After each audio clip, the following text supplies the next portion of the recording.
A buyer, when making an offer, needs to be very conservative, and they need to make sure that they can actually afford that purchase and those terms that they're agreeing to if the business does not perform as well.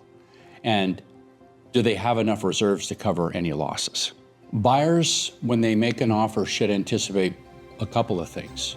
One is a loss in revenue. Two is a loss of a key employee.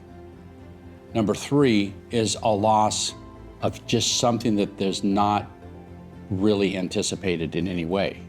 So there's an important component of running a small business. They have to have reserves. They have to have capital reserves in order to make sure that they can weather a downturn or one of these other issues. Let's say that the buyer does not have Maverick, nor does the seller.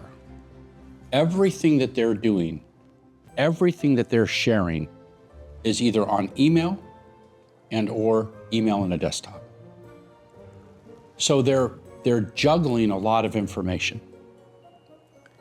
And that information is not necessarily in order.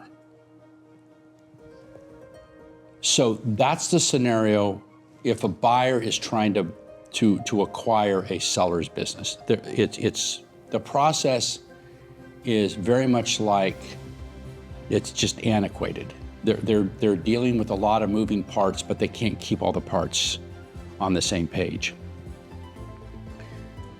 If they're on Maverick, Maverick simply does not allow them to do that. Maverick, not literally, but figuratively, it takes them through the process of buying a business, and it keeps the seller up to speed with what they're supposed to be providing the buyer.